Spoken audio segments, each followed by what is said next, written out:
Eu sou o Pedro Carré, obrigado por estar assistindo esse vídeo. Hoje nós vamos falar um pouquinho sobre o que é mais importante para o praticante da yoga. Aquilo que o praticante deve efetivamente entender para que possa fazer uma prática de yoga de forma mais consciente, mais profunda. Tá? Então, aproveite, espero que goste e até a próxima. Então vamos lá, nós vamos falar hoje um pouquinho da essência do yoga, tá? Tentar entender a definição do que é o yoga. E para isso, a gente precisa entender um pouquinho da estrutura do ser humano. É interessante notarmos o seguinte, o yoga, ele é bem mais completo, ele é bem mais profundo do que simplesmente um conjuntozinho de técnicas corporais, respiratórias, é bem complexo. Tá? Mas eu vou tentar sintetizar um pouquinho da essência do yoga para que a gente possa entender melhor o que é. Tá? Então, aqui o que eu vou colocar é aquilo que eu considero como o mais importante para o praticante. O mais importante para que ele tenha consciência, saiba aquilo que ele está fazendo, saiba onde ele está entrando, o caminho que ele está ali percorrendo. Tá? Isso porque o yoga ele pode sim e proporciona muitos benefícios para a vida da pessoa, né? Para a saúde mental, para a saúde física, para energética, enfim, muda muito a vida do indivíduo. Mas onde o yoga quer levar? Qual é a ideia do yoga? É isso que a gente vai tentar colocar aqui um pouquinho hoje. Tá? Em primeiro lugar, é importante lembrar que o yoga é a prática, tá? O yoga é técnico. É uma prática para a supressão da instabilidade da consciência. O que eu vou tentar colocar agora é explicar um pouquinho o que é essa consciência que o yoga coloca, o que são essas instabilidades e o que é essa ideia que a gente pode associar aí de autoconhecimento. Hoje é muito comum se falar em autoconhecimento, mas fica aquela ideia, tá, o que é o autoconhecimento? Porque cada escola, cada linha, cada tipo de treinamento fala em autoconhecimento, mas a que nível é isso? Né? O que é o autoconhecimento para cada um deles? É diferente, sabe? Cada tipo de escola, por exemplo, quando você vai para PNL, quando você vai para psicologia e fala assim autoconhecimento, é interessante você visualizar o que cada um está entendendo por autoconhecimento. Então aqui eu vou colocar o que é autoconhecimento para o yoga, o que é essa instabilidade da consciência que o yoga tenta suprimir. Tá? Bom, para a gente fazer isso, mais uma vez, o yoga é a técnica, é o momento que você senta, cala a boca, senta e faz. Mas para explicar essa técnica, a gente tem duas vias. Uma via chamada Samkhya e uma via chamada Vedanta. Com certeza você já ouviu falar muito mais de Vedanta do que do Samkhya. O Vedanta é uma filosofia que se difundiu muito na Índia, especialmente a partir da Idade Média, e acabou, como difundiu muito pela Índia, e o yoga estava sendo praticado ali dentro, né? O yoga acabou sendo influenciado também pelo Vedanta. O Samkhya é uma associação ao yoga mais antiga. O yoga, lá nas suas origens, tinha uma associação mais ao Samkhya. Ambos vão tentar explicar a mesma coisa, tá? Qual que é a estrutura do ser humano, a estrutura de vida do ser humano, tá? E a partir dali, o que é esse autoconhecimento para o yoga. Eu vou falar um pouquinho mais do Samkhya, mas vou trazer alguns paralelozinhos com o Vedanta, que eu acho que às vezes fica mais fácil, mais palpável, tá? Para todo mundo. Mas nas origens o yoga é mais Samkhya, é o que eu vou colocar agora. Tá? Bom, dentro disso a gente tem que lembrar o seguinte, toda a origem da vida ela começa com o que chamamos de Purusha. Por Vedanta chama de Atman. Purusha é a essência, é o self, é o si mesmo, tá? Se a gente olhar um pouquinho lá para Jung, esse Purusha é o si mesmo. Mas esse si mesmo, esse Purusha, ele é apenas potencial, tá? Ele não é realizado, ele não está presente, ele é apenas uma potência. Quando ele se associa, então, com Prakti, a energia dinâmica, essa potência agora, essa energia potencial, Purusha, que alguns chamariam de espírito, talvez, ou alma, só para ficar mais palatar, talvez. Quando se associa a energia dinâmica, a Prakti, começa então a possibilidade da existência. E para essa existência, esse conjunto, Purusha e Prakti, precisa se associar, conectar com Mahati, ou Buddhi, que é a inteligência universal. inteligência universal, ou Buddhi, nada mais é do que o conceito também da psicologia do registro akáshico, ou de inconsciente coletivo. Tá? E a partir dali, desse inconsciente coletivo, desse registro akáshico, que vai surgir então o Ahamkara. Aqui sim, o princípio egóico. Aqui eu estou falando do Ahamkara, na ideia do princípio egóico, não como o ego no seu sentido pejorativo, tá? Mas o ego no seu sentido de individual. É a partir de Ahamkara que há a individualização do ser. Note, Purusha e Prakriti seriam formas de energia ou de consciência ampla, uma potencial a outra dinâmica, que, associando com a inteligência universal, com o Buddha, com o inconsciente coletivo, propicia, então, agora num afunilamento ainda maior, o indivíduo, o princípio egóico, Ahamkara. Esse Ahamkara, ele está dividido, ele pode ser, a partir desse Ahamkara, com dessa individualização, que a gente tem aquilo que a gente chama do plano físico, o corpo emocional, o corpo mental. Quando a gente olha para o Vedanta vai trazer mais nesse sentido mesmo, tá? De planos do universo, de Maya Kosha, ou corpos ilusórios. Aí você tem um corpo ilusório feito de prana, que é um corpo energético, o Manas Maya Kosha, um corpo ilusório feito de mente, tá? Então o Vedanta, lembrando que eu falei que ia fazer alguns paralelos, ele vai trazer a ideia de corpos ilusórios. Ilusórios porque para o Vedanta, todos esses elementos aqui embaixo, eles são nada mais, nada menos do que ilusão. O que a realidade objetiva, a realidade contínua seria Atman, tá? Para o Vedanta. Para o Samkhya, a visão dessa estrutura do ser humano é que essa estrutura ela é muito real enquanto existente, embora transitória, ela é real. Bom, o Ahamkara, ele está ainda, a gente pode, assim, só para entender melhor, o Ahamkara, ele está ainda relacionado com a ideia da mente, Manas, e os Jnanendriyas, os sentidos, tá? E também, já num aspecto mais físico, com o mundo objetivo, os Tamatras, que são as qualidades sensíveis, e Bhuta, os 5 elementos. Aqui o Ahamkara estando se dividindo, ligando, né, com a ideia dos elementos, terra, fogo, ar, entre outros. Bom, essa é uma estrutura do ser humano. Tá? Nós, enquanto seres humanos, vivemos no mundo objetivo, especialmente através de Ahamkara, desse princípio, dessa ideia de indivíduo, tá? Que nos gera o princípio egóico. Ahamkara é a essência da nossa vida no sentido de conexão com o mundo exterior, de conexão com o mundo exterior e de individualismo, o nosso indivíduo, o nosso eu, Ahamkara. Aqui eu coloquei a palavra eu, né? E aí eu vou trazer mais uma vez um pouquinho a ideia de Jung. Então, o que Jung chama de eu é esse princípio egóico, o Ahamkara, tá? E o que Jung vai chamar de registro akáshico, inconsciente coletivo, o Mahat, o Buddhi. E o eu mesmo, a ideia de Purusha, tá? A ideia do Purusha, do self. Si mesmo. Bom, a nossa vida, ela vai se manifestar em Chitta. Chitta nada mais é do que o elemento que é composto por Manas, a mente, Ahamkara e Buddhi.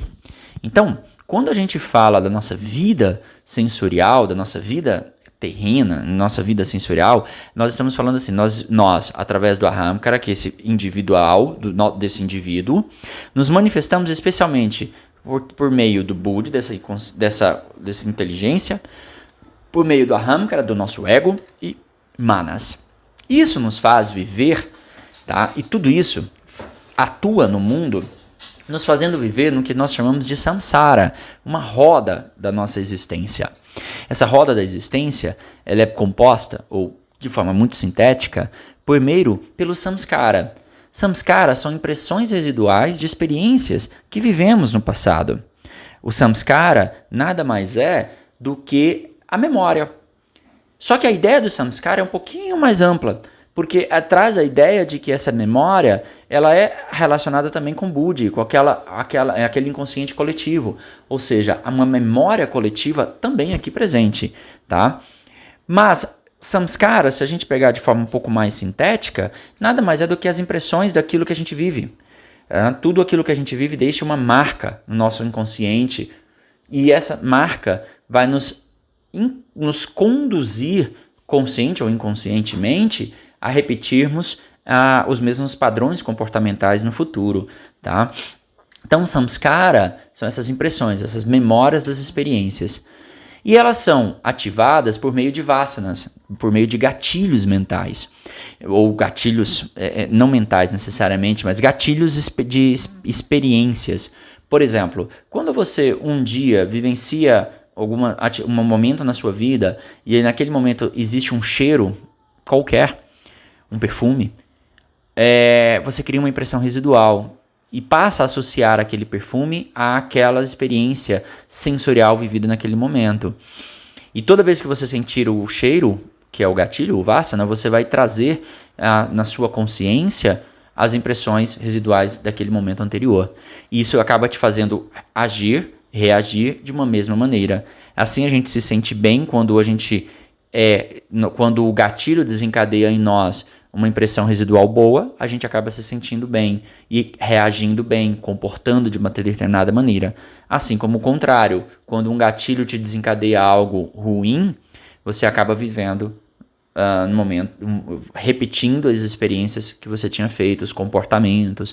Esses são os nossos, o que a gente poderia dizer, os nossos condicionamentos, né? E os nossos paradigmas que a gente acaba criando ao longo da vida. E note que esses paradigmas, mais uma vez, nossos samskaras, nossos vasanas, eles não é simplesmente só nosso, né? Existe um samskara ali que advém de uma consciência coletiva. Bom, e esses samskaras e esses vasanas acabam nos levando a vivermos uma roda, ou melhor, a termos retornos, a termos como resultados as mesmas coisas de sempre, é o que a gente chama de karma, tá? Então, isso é o ciclo da vida para o yoga. O samskara, vasanas, gerando o karma. E isso criando uma roda, né? Samsara é a ideia da roda. Essas impressões nos levam a ter determinadas... São desencadeadas por determinados gatilhos que nos levam a ter determinados comportamentos que nos levam a ter determinados retornos. Tá? E cria esse ciclo da vida. E esse ciclo, ele é muitas vezes associado, muitas vezes não, ele é associado com a ideia de dukkha, que é a ideia do sofrimento, da ideia da dor. Essa dor, esse sofrimento de dukkha,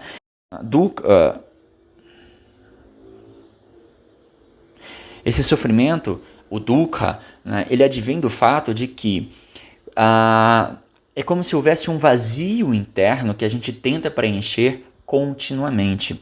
Esse vazio interno a gente tenta preencher com aquilo que a ahamkara, o nosso ego, a nossa individualidade, acha que poderá preencher.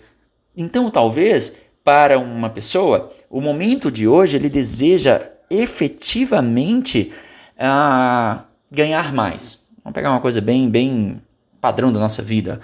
Ele quer ganhar mais. E aí ele vai atrás, ele consegue, vai daqui dali, ele começa a ganhar mais. Passa um tempinho, aquilo já não está mais satisfeito para ele. Aí ele quer mais. Ou ele quer conquistar, sei lá, alguma coisa. E quando ele conquista aquilo, quando ele conquista exatamente aquilo que ele queria, ele descobre o vazio novamente e busca preencher com alguma outra coisa. Ele começa a entrar nesse samsara, nesse ciclo da vida, de buscar, de tentar preencher, de tentar preencher esse vazio existencial, poderíamos dizer assim, com algo. Mas algo externo, algo material. E isso acaba gerando sempre sofrimento, porque por mais que você conquiste, quando você conquista, você descobre que, no momento inicial, aquilo é muito gostoso, mas logo você descobre que não era bem isso, ainda é mais.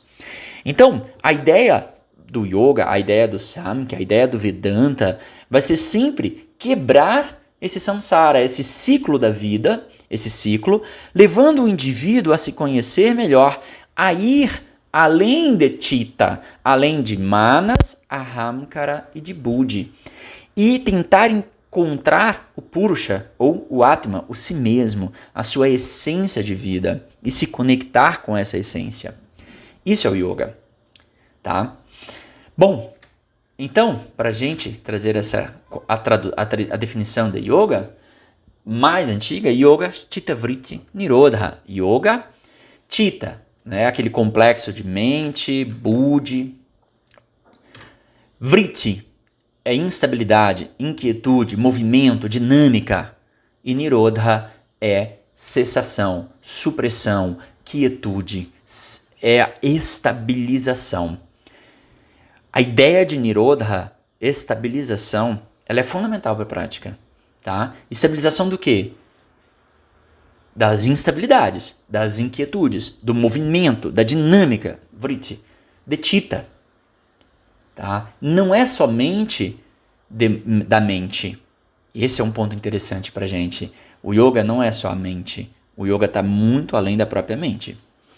Bom, acho que a essência da prática do yoga é o samyama.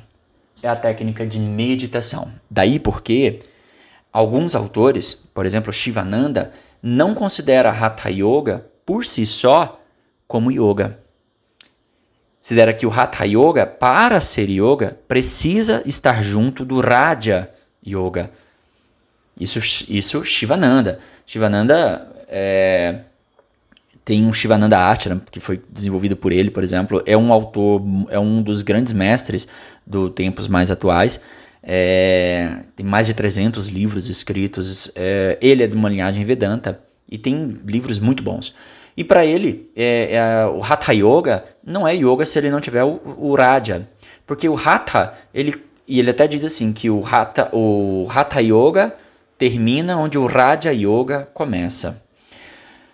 Por quê? Por que o Hatha Yoga por si só não seria? Porque ele tem apenas técnicas corporais e respiratórios e o Shavasana. Uma técnica ali, poderíamos até falar um pouquinho de Yoga Nidra, mas não é bem, é só o Shavasana. Então falta o samyama, falta a meditação. E a essência do yoga é a meditação. Tá? Bom, esse samyama ele é composto de 3 coisas. Dharana, concentração. O momento de dharana, o momento da concentração, é o momento da supressão de manas.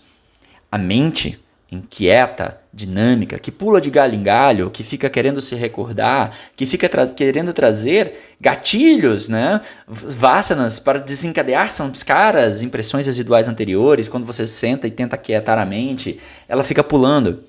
Isso é a tentativa de dharana. Dharana é a tentativa de suprimir manas. Mas à medida que você suprimiu manas, né? Tá ali manas, você ainda tem ahamkara, você ainda tem buddhi. Então dharana suprime manas. A partir de dharana, você vai tentar suprimir ahamkara, suprimir a sua própria ideia de indivíduo, o seu próprio eu, a sua ideia de individualidade. Quando consegue isso, você entra em dhyana, ou estado de meditação, em que há a conexão agora com buddhi, com aquela consciência coletiva ou com a intuição linear. Buddhi, consciente coletivo, registro akáshico, está muito relacionado com a ideia de intuição, tá? Então sempre lembre disso, assim, Buddhi como intuição. Voltando, o dharana suprime manas e você consegue ter mais conexão consigo mesmo, com a ahamkara, com o indivíduo. Dhyana suprime o próprio indivíduo, a ideia de ahamkara, e você consegue ter a conexão com Buddhi, a intuição linear. E por fim, o samadhi, a meta, como poderíamos dizer como meta do yoga, o samadhi é a supressão perfeita das instabilidades total de chitta e, com isso, a revelação, a conscientização do próprio Purusha, da unidade individual do ser, da essência, do Atman. E o samadhi vai ter vários níveis de profundidade, de conexão. Tá? Pode ser aquela revelação turva inicial, como o Sabidya Samadhi, e depois mais profundas, até a ideia do moksha, que é a libertação profunda. Então, mesmo Samadhi, vão ter níveis de Samadhi. Sempre que você pensar em yoga, pense nisso. Pense em yoga como esse treinamento para suprimir a instabilidade da mente e você entender a si próprio, o seu ahamkara, o seu indivíduo. E a partir dali, tentativa de suprimir esse indivíduo e conhecer a essência mais profunda do ser, o Purusha. Essa é a ideia do yoga.